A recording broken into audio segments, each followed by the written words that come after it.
On aurait tendance à se dire finalement on fera pas ça parce que ça coûte trop cher. Ça dénaturerait complètement l'ambition et comme on met tous les acteurs autour de la table dans ces projets-là, on garantit justement d'arriver à concilier tous les objectifs et l'économie du projet avec ces formules-là.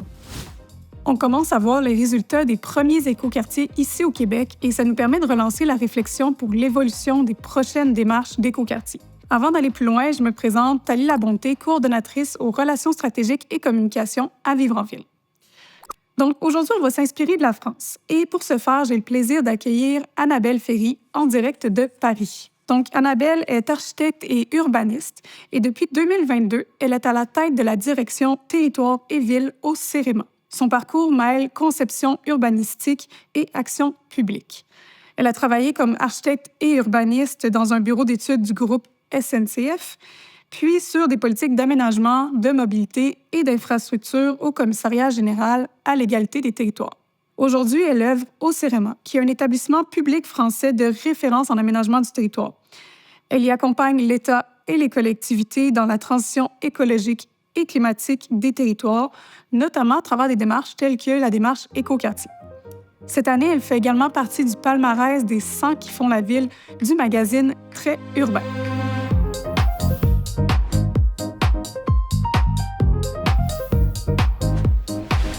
Bonjour Annabelle, merci beaucoup de vous rendre disponible pour nous aujourd'hui. Ça fait vraiment plaisir de vous recevoir.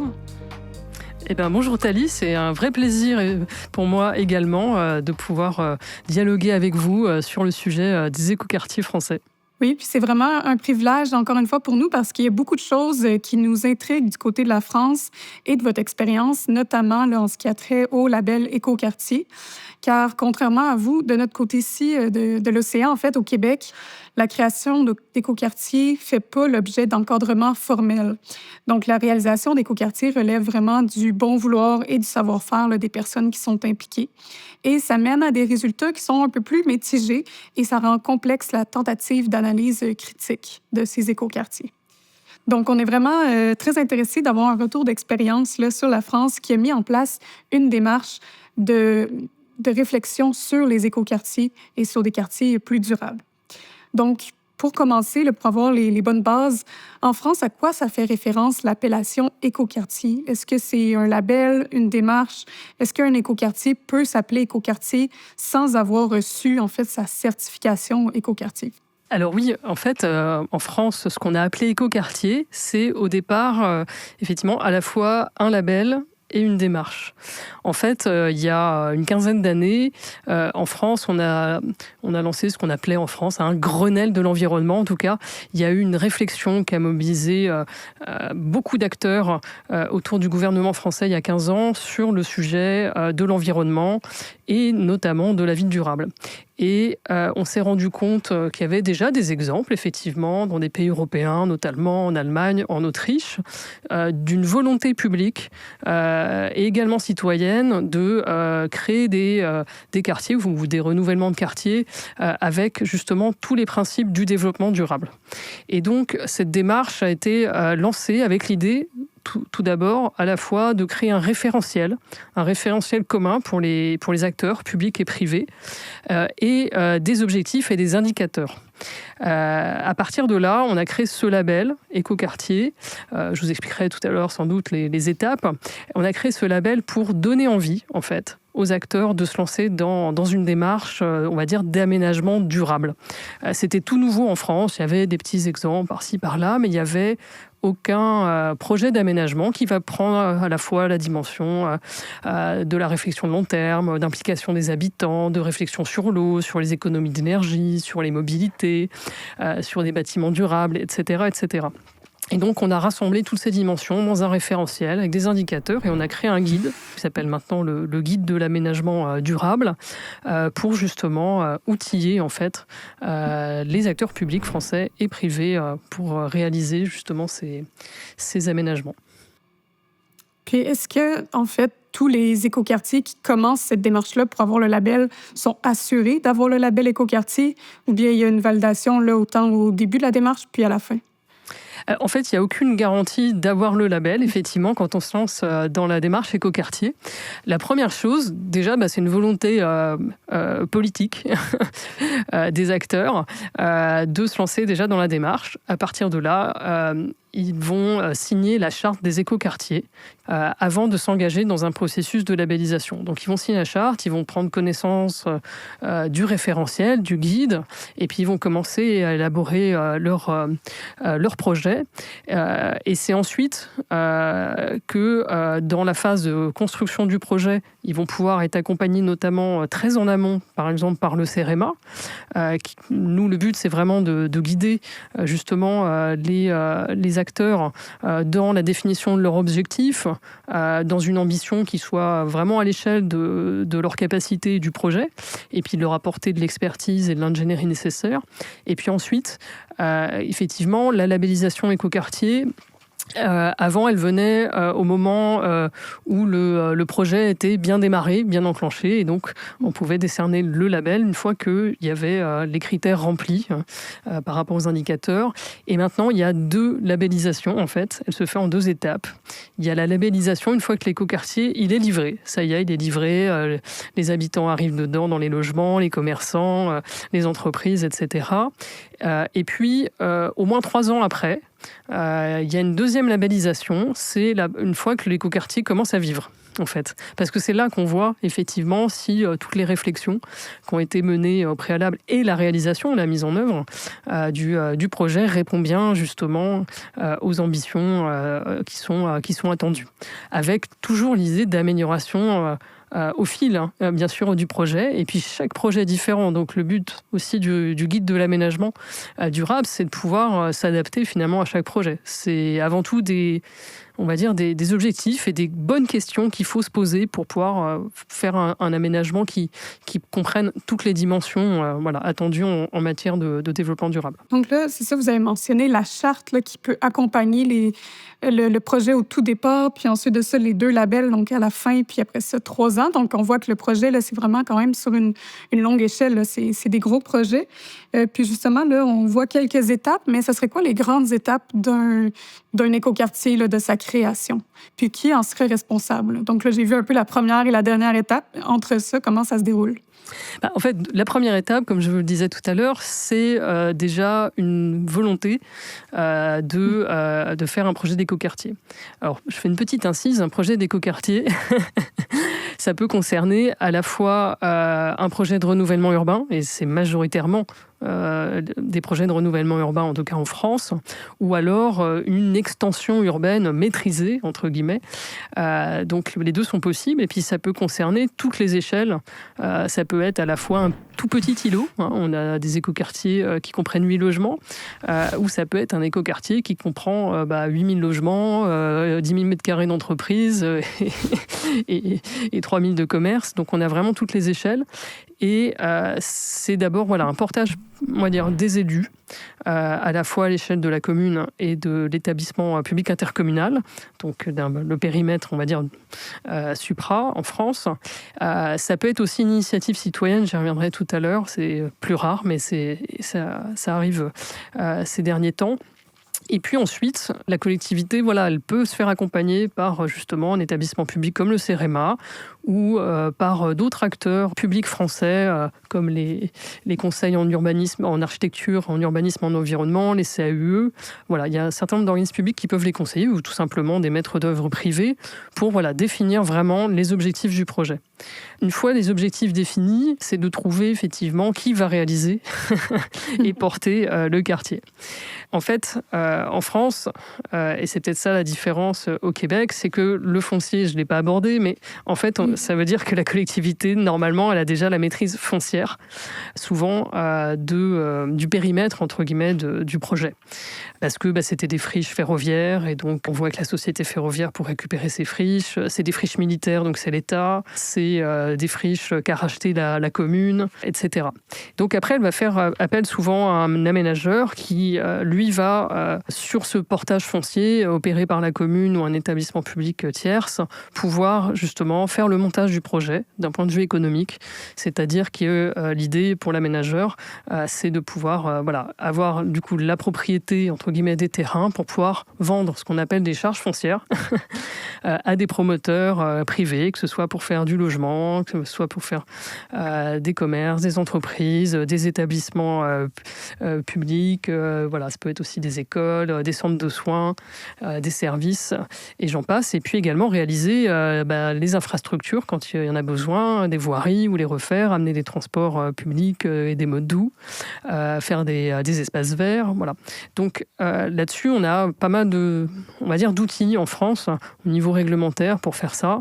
On entend souvent effectivement que les écoquartiers, c'est souvent des projets faits avec une procédure qui s'appelle la zone d'aménagement concerté, dite la ZAC. Vous en avez sans doute entendu parler au Québec. Voilà, c'est vraiment une procédure qui permet justement de pouvoir lier à la fois le portage foncier et puis justement la cession à terme justement des fonciers au privé, et le tout avec, on va dire, un projet qui est ficelé et qui peut bouger à la marge dans le temps, mais qui transcrit vraiment la volonté publique d'aménagement.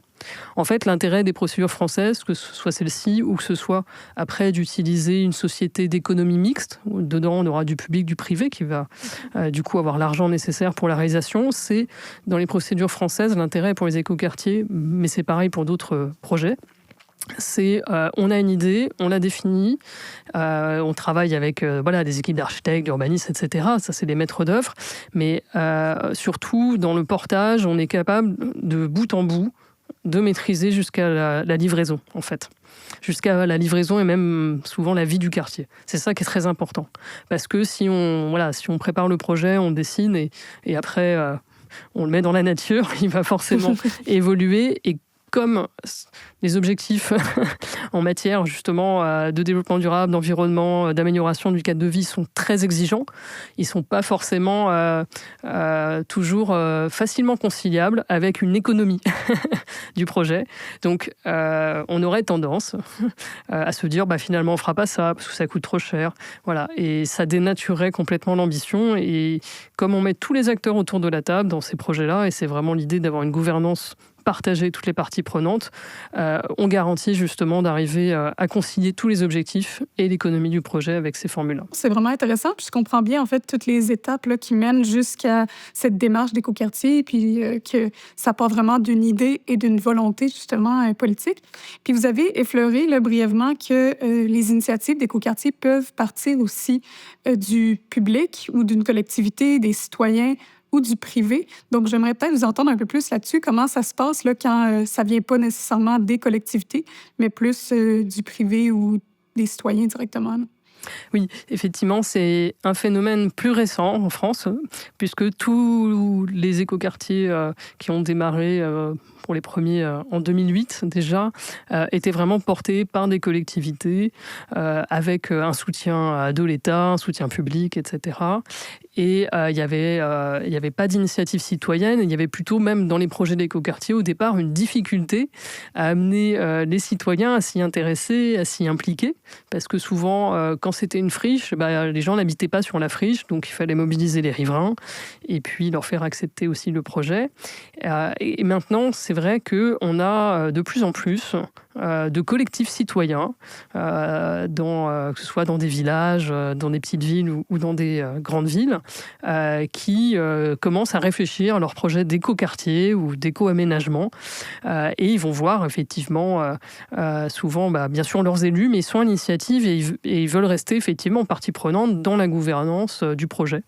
Et il y a aussi des projets qui sont à la fois on va dire initiatives citoyennes et privées, parce que y a des citoyens qui sont aussi propriétaires de certains fonciers ou de certaines friches qui les mettent justement dans un collectif pour pouvoir faire un projet commun autour de ça et qui vont se mettre vraiment dans la démarche écoquartier, c'est-à-dire qu'ils vont s'appuyer sur le guide, le référentiel. et puis se mettre dans la démarche de labellisation et de suivi dans le temps. C'est super intéressant comme démarche. Puis là, je vois justement que c'est assez nouveau. Donc, ça va être intéressant pour nous de suivre ça aussi à partir du Québec. Puis, quand les projets viennent pas directement des citoyens, mais qu'on revient plutôt au rôle de la collectivité, est-ce que les citoyens et citoyennes ont quand même une part à jouer dans les projets d'écoquartier qui arrivent dans leur milieu? Parce que vous avez mentionné aussi que les projets d'écoquartier peuvent arriver dans des quartiers qui sont déjà existants, des quartiers qui sont déjà bâtis. Donc, peut-être que ça peut créer un peu de discordance là, entre le projet qui arrive et les citoyens qui sont déjà sur place. En fait, voilà, comme je vous fais toujours un petit peu d'historique pour bien comprendre, voilà, au tout départ, voilà, les citoyens, on avait plus de difficultés impliquées, mais ils s'impliquaient quand même, puisqu'on mettait en place souvent on appelait ça la fabrique du projet. On impliquait aussi des citoyens dans retrouver l'histoire du lieu, quand c'était on va dire, sur du renouvellement urbain, parce que c'était la majorité. Et puis aussi un peu à imaginer c'est quoi les usages dans ce futur quartier, si jamais ils y vivaient un jour. Donc ça a commencé comme ça.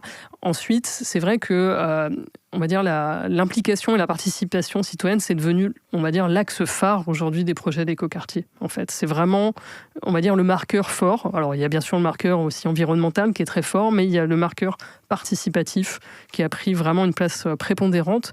Et c'est sans doute parce que, dans un deuxième temps, les écoquartiers, il y en a eu beaucoup sur des quartiers, ce qu'on appelle les quartiers prioritaires de la politique de la ville en France. Et il y en a beaucoup dans chaque ville française, où on a fait vraiment du renouvellement urbain. Ce qu'on appelait les anciens HLM, souvent, habitat à loyer modéré français. Et donc, là, on était vraiment pleinement en site existant. Donc, dans les projets, souvent, on allait détruire une tour, par exemple, parce que elle datait des années 60-70 et c'était des passoires énergétiques et thermiques, c'était plus décent pour les habitants. Donc il faut expliquer aux gens qu'on va faire un projet avec eux pour faire d'autres formes urbaines, densifier ces quartiers qui étaient très étalés. Et c'est des projets qui ont été vraiment construits avec les habitants. C'est aussi des quartiers de renouvellement urbain, touchent des quartiers qui, en France, étaient les moins desservis en transport en commun.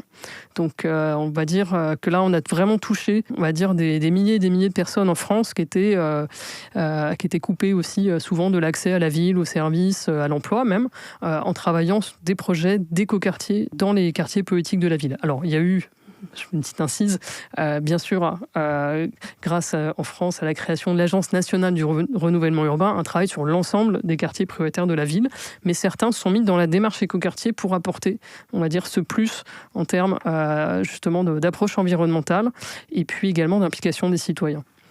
Mais ça a donné justement cette implication des citoyens à travers cette démarche écoquartier, des idées de programmation auxquelles ni les élus ni les maîtres d'œuvre urbains n'auraient pensé.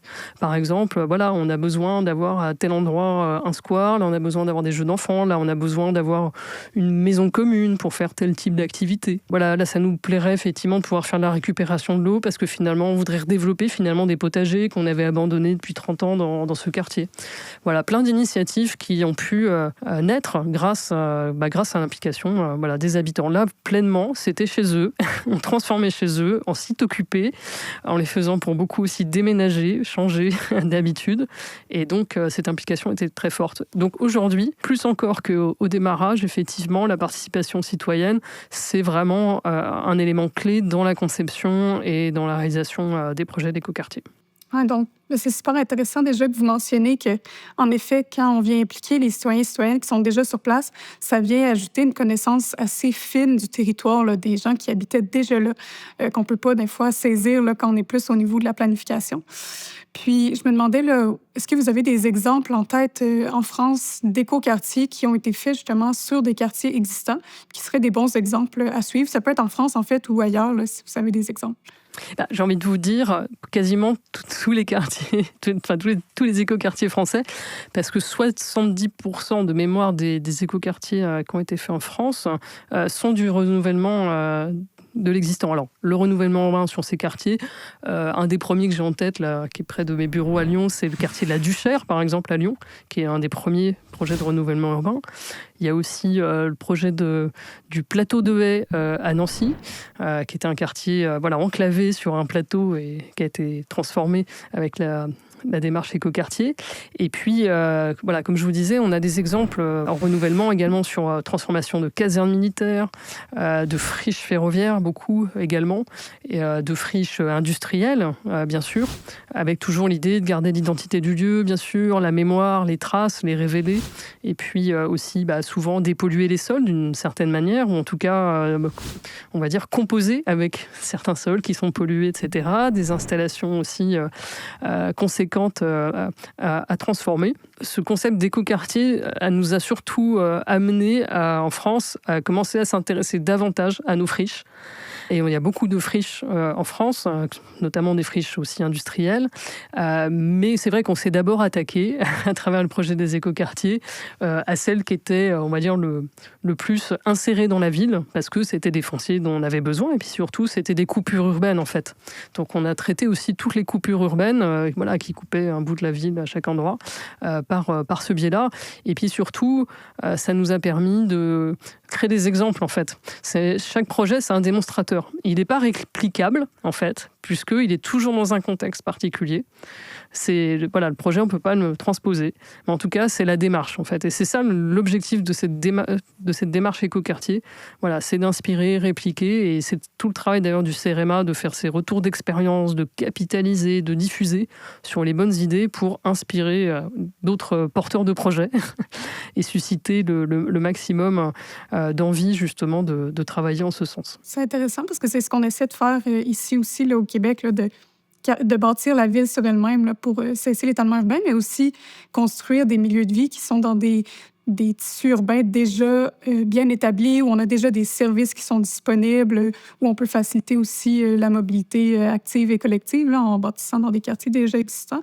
Donc, vous mentionnez aussi là, que parfois les écoquartiers, en fait, se redéveloppent sur des tissus urbains qui sont contaminés. Donc là, il y a une question aussi de décontamination là, qui est intéressante puis qui peut faire écho ici aussi au Québec. Est-ce que vous avez des enjeux particuliers là, que vous avez vus par rapport à cette décontamination? Est-ce que ça rend plus difficile la démarche d'écoquartier, ou bien c'est quelque chose là, qui est assez commun puis qui se fait souvent avec les écoquartiers en France? En effet, ça rend plus complexe le projet. Comme tout projet de transformation, à la fois sur des friches qui ont des pollutions de différentes natures. Il y en a qui sont très faciles à traiter, d'autres un peu moins, mais il faut s'y attaquer. Non seulement, il ne faut pas laisser les sols polluer trop longtemps, il faut bien à un moment donné s'en occuper, mais l'intérêt justement de la démarche écoquartier et d'un portage public souvent avec le concours du privé qui soit fort et une économie du projet qui est bien pensée, permet justement d'absorber les coûts en fait, de transformation. Mais c'est sûr qu'on ne peut pas le faire partout, encore à l'heure actuelle, pour des questions économiques.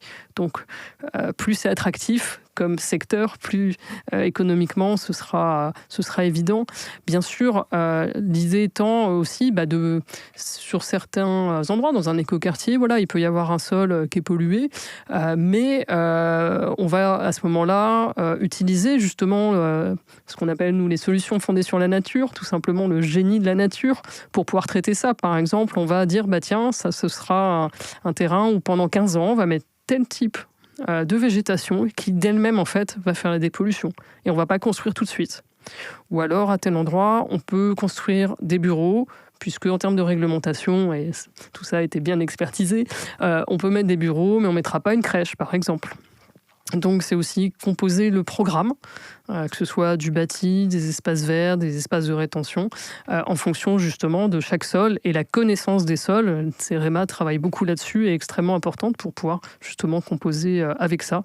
L'idée étant aussi dans un écoquartier, ou de toute façon dans tout type de projet, de retrouver la qualité des sols et de la remettre en valeur. Tout ça, c'est possible, c'est à réfléchir, en fait, dans la planification, là, en amont du projet, de réfléchir aux usages qu'on met aussi sur les différents sols.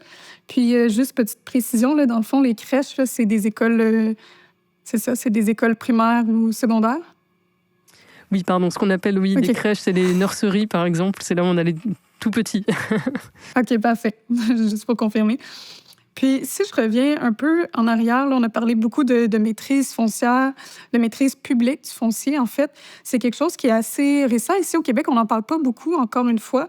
Puis là, j'entendais qu'il y a des écoquartiers qui se font sur des quartiers existants, des quartiers déjà habités. Donc, est-ce qu'un écoquartier peut émerger sans avoir la maîtrise publique du foncier? Donc, j'imagine que ça peut amener peut-être des ralentissements, des petites difficultés au niveau de la planification, mais j'entends que ça se ferait aussi à ce niveau-là. Ça se fait aussi, mais de ce que je comprends effectivement dans votre problématique au Québec, c'est que voilà, vous avez peu de maîtrise foncière publique. En France, on a la chance d'avoir depuis très longtemps, c'était suite aux guerres mondiales, pour reconstruire la France, finalement c'est hérité de ça, on a créé des établissements publics fonciers d'aménagement pour redévelopper le pays et pour créer aussi par exemple nos villes nouvelles à l'époque. Mais en tout cas, on a des établissements de l'État qui ont pour but d'acheter du foncier et de le garder pendant 10, 15, 20, 30 ans parce qu'il aura un intérêt à un moment donné pour un projet d'envergure nationale. Ça peut être un grand équipement pour la France ou pour une collectivité. Et donc, c'est ce genre d'établissement, donc il y en a plus 25 en France là, qui couvrent le territoire. Bon, il n'y en a pas partout, mais ce qui couvre globalement le territoire et notamment les grandes villes permet justement de maîtriser ce portage foncier sur du long terme. Parce que ça coûte, mais en tout cas, avec cet outil-là, ça permet justement une collectivité de ne pas avoir à le faire elle-même. Ensuite, il y a des collectivités qui portent elles-mêmes le foncier ou qui rachètent le foncier, comme je vous l'expliquais tout à l'heure, qui peuvent le racheter à une autre entité publique, à l'État, qui peuvent l'acheter à un privé, ou qui peuvent justement avoir des sociétés d'économie mixte dans lesquelles il y a des parties prenantes publiques et privées pour justement avoir cette taille critique en termes économiques et également porter des fonciers dans le but justement de mener une opération dessus.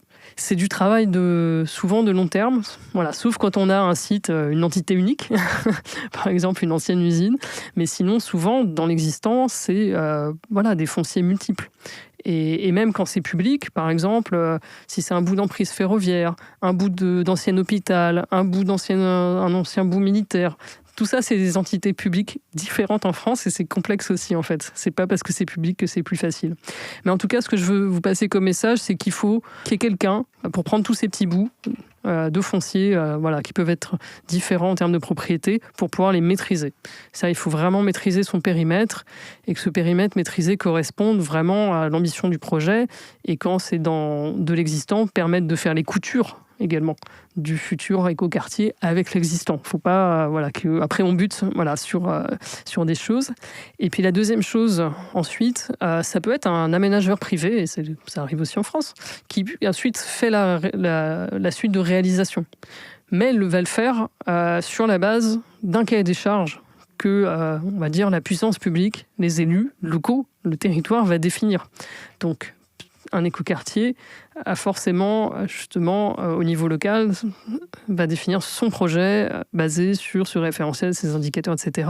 Mais c'est un projet qui a été travaillé justement avec la population, avec les parties prenantes. C'est ça qui sera garant de la réussite du projet. Donc il faut, quelle que soit la personne ensuite qui réalise, et quel que soit l'architecte, l'urbaniste qui interviendra, ça c'est jamais un souci puisqu'ils sont garants justement de cette qualité-là. Mais il faut vraiment qu'il y ait ce cahier des charges qui soit défini et que lui soit porté publiquement. Donc vous avez plein de manières de faire, je pense, au Québec, mais avec première chose, cette maîtrise foncière et pouvoir définir au niveau public des objectifs partagés avec les parties prenantes et notamment les habitants. C'est un conseil. Donc, ce cahier des charges permet en fait que les objectifs soient poursuivis au-delà de la vente du terrain là, aux acteurs privés. Donc, on s'assure d'une continuité, même si le propriétaire du terrain évolue là, au fil de la démarche. Donc, puis aussi, là, vous avez mentionné les sociétés d'économie mixte. Je ne sais pas si vous seriez en mesure d'élaborer un peu là-dessus. Je trouve ça intéressant parce que ça prend des sous pour racheter du foncier pour que les collectivités puissent s'en approprier. Donc, comment ça fonctionne et qui est impliqué? Parce que j'ai entendu aussi qu'il y a vraiment beaucoup d'acteurs là, qui sont impliqués quand on parle là, que c'est plusieurs acteurs même au public parce que chaque terrain n'appartient pas à la même entité publique. Là, donc, ça fait beaucoup de concertation, j'imagine. Oui, il y a beaucoup de concertation en amont, effectivement, avant de se lancer dans le projet, effectivement. Ensuite, les sociétés d'économie mixte, il y en a beaucoup en France. Elles travaillent souvent, on va dire dans les grandes villes, elles travaillent sur plusieurs projets. Donc elles ont été créées à l'initiative de la puissance publique en amenant des capitaux privés dedans, des parties prenantes privées, dont des banques publiques. En France, on a aussi ce qui s'appelle la Banque des territoires, qui est une banque publique qui finance les collectivités locales, qui les aide dans leurs projets de long terme. Et on peut avoir aussi toute partie prenante privée qui sont dans ces sociétés. Ça permet vraiment de mutualiser justement et de capitaliser à la fois sur l'économie d'un projet et puis sur le risque. Le but, c'est de faire plusieurs projets. Après, on a aussi les sociétés publiques locales. C'est une forme un peu différente de société d'économie mixte, dans le sens où là, elle sera 100% du capital de la collectivité. Au final, c'est des outils qui sont des sociétés qui sont assez finalement similaires dans leur finalité. Le but étant toujours de porter un projet sur la base d'un cahier des charges qui est travaillé avec la collectivité. L'intérêt de ces sociétés, c'est de pouvoir, en fait, dans le temps, faire l'investissement avant d'avoir les rentrées financières. Par exemple, s'il faut construire des infrastructures, des nouvelles voiries, une nouvelle ligne de tramway, des aménagements paysagers, il faut pouvoir les porter financièrement avant d'avoir la rentrée d'argent des terrains qui vont être vendus à des promoteurs. Et donc, ces sociétés-là, leur formule permet justement d'avancer l'argent, entre guillemets, pour pouvoir porter ça. Et puis surtout, c'est aussi des acteurs qui ont des compétences techniques pour pouvoir faire le montage du projet, le business plan finalement, et puis suivre la réalisation.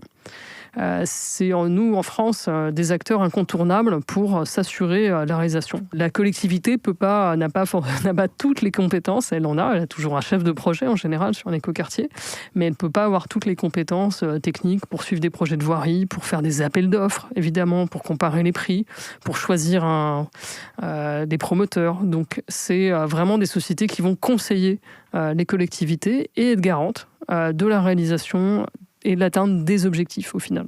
OK, donc les sociétés d'économie permettent de soutenir justement la collectivité dans le montage financier, puis dans toute cette concertation d'acteurs pour obtenir les fonds pour démarrer le projet. Là, justement, on parlait de tous ces acteurs, notamment public, privé, la collectivité. Puis, je me demandais, en fait, c'est quoi la place des élus dans cette démarche et dans la planification? Vous avez mentionné au début que ça vient d'une volonté politique. Donc, il faut, j'imagine, des élus qui vont être en faveur d'un tel projet. Par la suite, est-ce que leur implication se poursuit? Oui, tout à fait. Dans les collectivités effectivement, qui portent des projets d'écoquartier, même s'ils sont d'initiative citoyenne, elles vont être impliquées fortement en réalité. Il faut effectivement un portage politique, parce que effectivement, les élus représentants de leurs citoyens sur un territoire sont élus aussi pour justement contribuer au développement et à la valorisation de leur territoire, et donc sont les représentants des citoyens aussi. Et donc c'est eux qui à la fois impulsent et sont garants également des projets. En tout cas, de tous les projets que je connais, il y a toujours une implication très très forte des élus. Alors encore plus sur les écoquartiers qui sont, on va dire, de taille plus modeste par rapport aux premiers écoquartiers qu'on a connus en France. Mais aujourd'hui, quand on est sur un écoquartier dans un village, dans une petite ville, etc., les élus portent souvent à bout de bras ces projets, et ils ont souvent pas beaucoup d'aide en interne, puisqu'ils n'ont pas des services très conséquents, donc ils n'ont pas beaucoup d'ingénierie, voire même pour certains pas du tout. C'est là qu'ils font appel souvent au CRMA, justement, dans le démarrage du projet, pour les aider à savoir quoi faire à partir de l'idée, en fait. De l'idée à concrétisation, mais en tout cas, les élus mouillent la chemise, comme on dit, chez nous, pour pouvoir réaliser ces projets, qui vont toucher à toutes les politiques publiques qui mènent sur leur territoire. Ça va toucher au logement. C'est souvent la première motivation pour la réalisation d'un projet d'écoquartier, c'est parce qu'il y a un besoin en logement. Du logement, on va dire, à la fois social, qui est subventionné en France, et notamment par les collectivités, ou des logements on va dire du marché privé, donc c'est souvent le besoin en logement. Après, c'est aussi des besoins de développer aussi de l'économie, de renforcer de l'économie, redévelopper donc ce qui vient accompagner des commerces, etc. Et puis aussi, dans les projets d'écoquartier, c'est souvent retrouver des espaces nature, des espaces de bien-être, aussi prendre soin des citoyens en ayant des projets justement avec un impact positif sur la santé des citoyens dans le territoire au sens large, pas seulement pour les habitants. Donc de créer aussi des liaisons urbaines, comme je vous disais souvent, les projets écoquartiers, c'est un endroit où il y avait une coupure urbaine. Donc c'est retrouver des liaisons pour pouvoir refaire des pistes cyclables, pour relier 2 quartiers, 3 quartiers de la ville, pouvoir mettre en place aussi des transports collectifs. Donc ça va vraiment toucher à toutes les politiques publiques et surtout, en tout cas dans les exemples d'écoquartiers, voilà, l'écoquartier est une pièce en fait dans le territoire, dans sa composition. Donc la place des élus dans leur stratégie, dans leur planification est vraiment essentielle. Puis, c'est intéressant que vous dites que la crise de l'habitation, en fait, motive la plupart de ces écoquartiers actuellement, parce qu'en effet, le Québec n'est pas étranger à cette crise également, en parallèle de la crise climatique, crise de la mobilité. Puis, vous avez mentionné les plus petites collectivités par rapport aux plus grandes. Je me demandais aussi, les plus grandes collectivités en France ont peut-être vu plus de projets d'écoquartiers, ont eu plus d'exemples, ont eu davantage d'outils également. Mais est-ce que le label écoquartier s'applique également aux plus petites collectivités et est-ce que même au contraire, avec les exemples des plus grandes collectivités, maintenant le label s'appliquerait davantage aux plus petites collectivités? Oui, c'est exactement ça. Comme je vous l'expliquais tout à l'heure, on a démarré effectivement avec des projets dans des villes, on va dire, intermédiaires, voire très grandes. Et de plus en plus, les projets d'écoquartier se font même à l'échelle, on va dire, d'un hameau, donc en dessous de la taille d'un village. Et donc, cette démarche est vraiment adaptée à toute échelle de territoire. Maintenant, on fait aussi plus de sensibilisation pour des territoires ruraux, justement, sur ces démarches écoquartier, puisque, on va dire, notre guide, ce label, ces exigences, elles sont vraiment adaptées à d'où on part et où on veut aller, en fait. Donc, il n'y a pas de problème. Il n'y a pas besoin d'être une grande ville pour pouvoir faire un écoquartier, au contraire. Et puis, on va dire, la démarche écoquartier, c'est aussi un club écoquartier qui rassemble toutes les villes et villages qui sont parties prenantes, qui permet aussi de faire des sessions d'information, d'échanges entre tous ceux qui ont fait déjà des projets, ceux qui sont en train de réfléchir à en faire. Il y a aussi des sessions spécifiques pour les collectivités rurales et les plus petites villes pour leur mettre leur pied à l'étrier et surtout les aiguiller justement dans leurs projets. Et puis il y a aussi des formations qui sont faites. L'État fait aussi, dans le cadre de ces démarches, des formations auprès des élus, des techniciens, pour vraiment les aider à toutes les étapes de conception, de réalisation et de vie de ces quartiers, en fait. C'est intéressant, la notion d'entraide, puis d'apprentissage entre les collectivités elles-mêmes, parce que c'est une très bonne façon de faire avancer la démarche aussi, de partir des apprentissages des autres projets qui se sont faits. Puis, vous parliez aussi justement du label qui a évolué avec le temps. Donc, au départ, les moyennes et grandes collectivités. Maintenant, on va plus vers les petites collectivités. Et donc, si on compare la première mouture du label avec la mouture actuelle, ce serait quoi les grandes différences et qu'est-ce qui les a motivés? Donc, ça revient un peu aussi à la notion d'apprentissage avec le temps. Oui, en fait, au démarrage, le premier label en 2012, c'était 3 étapes. Tout d'abord, l'engagement de la collectivité porteuse du projet en signant la charte. Ensuite, elle s'engageait dans la labellisation. Et donc là, on pouvait suivre effectivement l'avancement, la guider, et puis déjà la distinguer sur des éléments saillants en fait de son projet. Et puis une fois que l'écoquartier était réalisé, alors c'était peut-être à 90% ou pas forcément 100%, je ne sais plus, des équipes nationales et d'autres équipes locales venaient expertiser, voir effectivement si les objectifs étaient remplis. Finalement, ces dernières années, les services du ministère de la Transition écologique s'est dit en fait ce qu'on voit pas, c'est en fait une fois que le quartier il commence à vivre. La bonne échelle en fait de labellisation, c'est une fois que le quartier commence à vivre. Ça donne en fait une autre dimension dans la démarche auprès des porteurs de projets, c'est-à-dire que quand ils pensent le projet, et quand ils veulent absolument avoir ce label, parce que c'est une reconnaissance évidemment, c'est pas juste j'ai livré le quartier, ça y est, c'est fait, j'ai les objectifs. Non, c'est il faut que j'ai bien anticipé comment ça va vivre. Et en fait, le but c'est de rajouter cette dimension à travers cette labellisation à 3 ans, le quartier vécu, de prendre en compte justement l'usage, la vie, et surtout, comme j'avais indiqué tout à l'heure, tout ce qui peut évoluer entre les idées de départ, les objectifs. Il y a plein de choses qui vont changer, évoluer. L'idée, c'est que ce soit en mieux. C'est aussi de faire face à des aléas. C'est aussi intégrer des idées qui viennent justement de citoyens, d'usagers ou d'autres parties prenantes au fil du projet qui vont le modifier. L'idée, c'est que ça vive en fait. Et en fait, ce qu'on veut imprimer, c'est une démarche dans le temps, et une démarche y compris dans la philosophie de vie du quartier, puisque souvent les personnes qui sont impliquées aussi et qui vont habiter dans le quartier continuent justement à faire ce lien social et de prendre soin en fait de ce nouveau territoire à leur manière. Donc ça fait vraiment la différence là, entre les phases livrées justement et les phases vécues avec le temps. Puis c'est intéressant de faire ce suivi-là au fil du temps parce que c'est là qu'on voit les vrais changements là, qui s'opèrent. Puis le territoire change aussi avec les années. Puis on a justement peut-être une cohésion ou une vie de quartier là, qui peut se créer au fil du temps, mais qui ne va pas être là au moment là, où le quartier est livré, là, le jour d'après. Donc, dans le fond, cette nouvelle mouture-là, est-ce que ça change beaucoup le rôle du CEREMA? Est-ce que votre implication est différente auprès de ces démarches d'écoquartier? Alors oui, ce qui a changé aussi entre la première démarche écoquartier, c'est plusieurs choses. La première, c'est que le référentiel qui est devenu le guide d'aménagement durable il y a quelques années a intégré aussi de nouvelles notions. Donc il y a toujours 4 grandes dimensions, 20 grands objectifs, je crois 53 notions au départ. Donc ces 20 objectifs, c'est ceux-là qui vont être évalués par la suite. Et d'ailleurs, ils correspondent tous aux 17 objectifs de développement durable de l'ONU, évidemment. Et donc tout ça va être évalué. Et en fait, ce qui a changé, c'est intégrer, par exemple, davantage l'association des usagers et des citoyens dans les projets. Donc ça, c'est devenu un axe beaucoup plus fort dans les objectifs et donc dans les demandes pour pouvoir obtenir le label. Il y a aussi tout ce qui est adaptation au changement climatique, atténuation qui est entrée en ligne de compte. Ça, effectivement, on va dire la crise climatique qui est à l'œuvre et dont, maintenant, on a plus que conscience et maintenant, on a tous les outils et CEREMA apporte une bonne partie de l'expertise en France sur le sujet. Voilà, et à présent, pleinement intégré. Donc c'est vrai que ça a changé.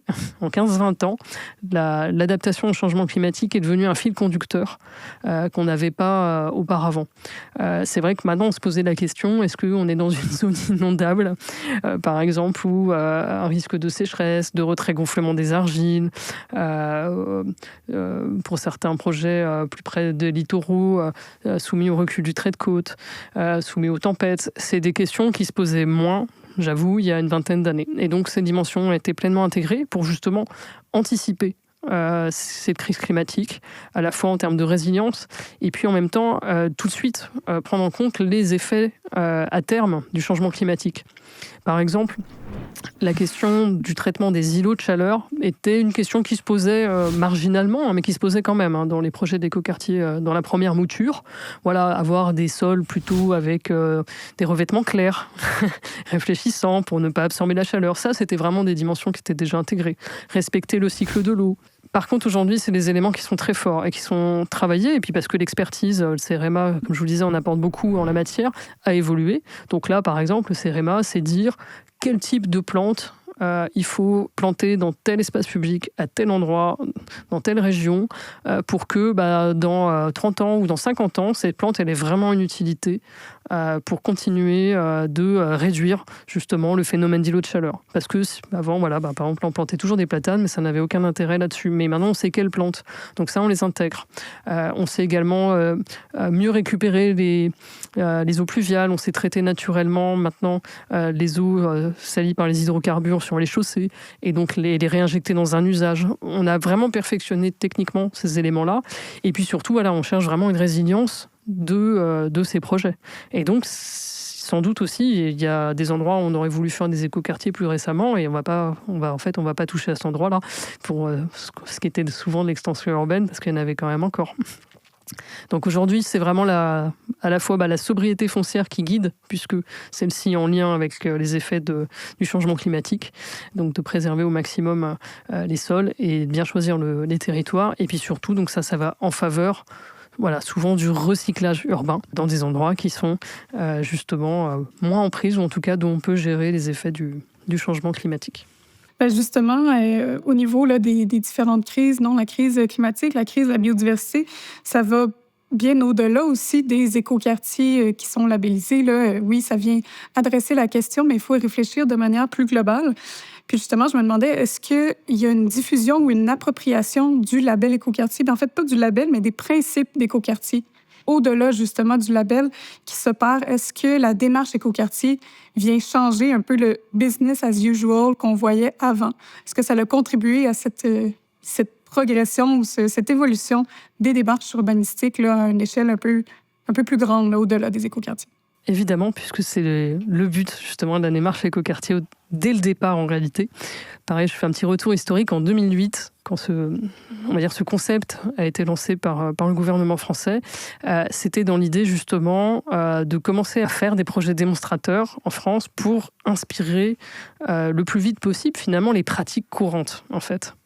Et la durée initiale de la démarche, c'était 4 ans. Sauf qu'en 4 ans, on ne bâtit pas des écoquartiers. C'est souvent 10 ans, voire même 15 ans, justement, sur des grosses emprises foncières à maîtriser. Et puis, si on veut bien concerter, bien préparer le projet, ça prend du temps aussi à réaliser. Donc, la démarche, en plus, on ne pensait pas qu'elle prendrait autant et qu'elle susciterait autant d'engouement dans les territoires. Donc, elle existe toujours. Donc, c'est un véritable succès. Mais avec cette idée justement de diffuser le plus largement possible. Donc en réalité, ce qu'on peut voir maintenant, avec quasiment 20 ans de recul, c'est qu'il y a plein de projets qui se font, en tout cas en France, qui ne vont pas chercher le label écoquartier, mais qui vont s'inspirer à la fois des exemples d'écoquartiers, qui vont utiliser aussi le guide de l'aménagement durable, qui est fait pour les écoquartiers, mais en fait qui est fait pour tous les projets d'aménagement, qui vont justement aller s'inspirer auprès des élus. Il y a aussi des échanges entre eux là-dessus. Il y a aussi d'autres dynamiques aussi en France. On a créé aussi des démonstrateurs de la ville durable avec des financements à la clé. Donc on a fait plein d'autres démarches aussi sur l'aménagement durable qui fait que l'idée, c'est vraiment de diffuser dans tout projet d'aménagement ces pratiques.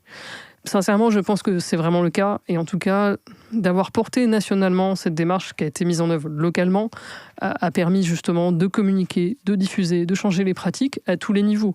Que ce soit, comme je vous le disais, les élus qui vont échanger entre eux. Voilà, il y en a qui vont se mettre dans la démarche, d'autres pas.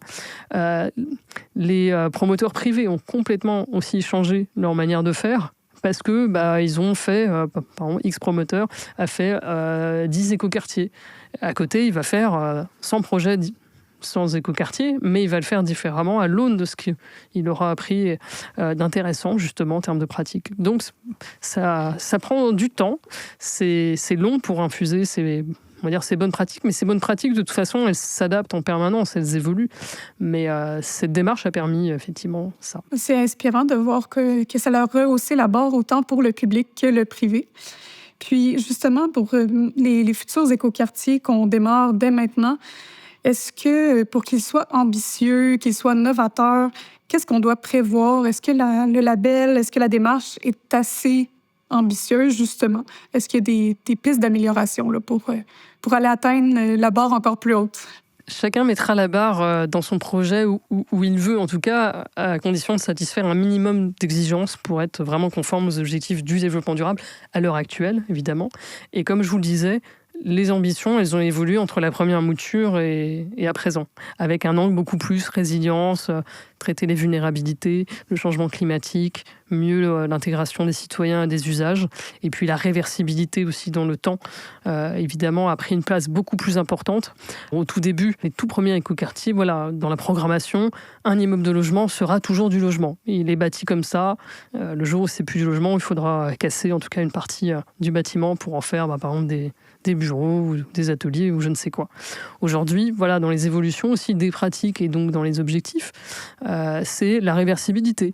On sait maintenant qu'on est capable de créer des structures de bâtiments qui sont modulables. Ça peut être du logement. Finalement, à la dernière minute, non, là, il faut mettre une petite entreprise, un atelier, des éléments scolaires, etc. On peut changer. Voilà. Et ça a changé aussi les pratiques à ce niveau-là. Et donc, c'est pour ça que la démarche, elle s'est adaptée, elle a évolué aussi en termes d'exigence par rapport à ça. L'exigence, voilà, chacun va se fixer après son niveau, mais il y en a un minimum. Et puis, si la démarche elle continue encore pendant un certain nombre d'années, sans doute, dans quelques années, il y aura à la fois un guide qui sera réactualisé, et puis chaque exemple vient nourrir, en fait. Donc, c'est pour ça, le but, c'est après, quand on a aussi fait des retours d'expérience de ce qui est réalisé, pouvoir faire évoluer. L'idée, c'est vraiment celle-ci, c'est un soutien dans le temps, et puis qui s'adapte justement aux évolutions à la fois de la société et puis de la réalité, bien sûr, environnementale. Donc, c'est vraiment une évolution dans le temps qui va être intéressante à suivre. Merci beaucoup, Annabelle, pour le partage d'expériences et réflexions inspirantes, et bravo là, pour tous les projets que vous nous avez présentés. L'expérience française nous montre qu'un écoquartier, justement, c'est pas seulement un projet qui va être bien conçu, c'est une vision qui est portée dans le temps. Au Québec, le défi, ça va pas être d'inventer des nouveaux principes, mais ça va plutôt être de se donner les leviers pour les appliquer de manière durable, encore une fois. Donc, on va continuer de s'inspirer de votre travail et du travail du CIREMA pour renforcer notre capacité collective à bâtir des quartiers qui vont être ambitieux et également résilients. Merci.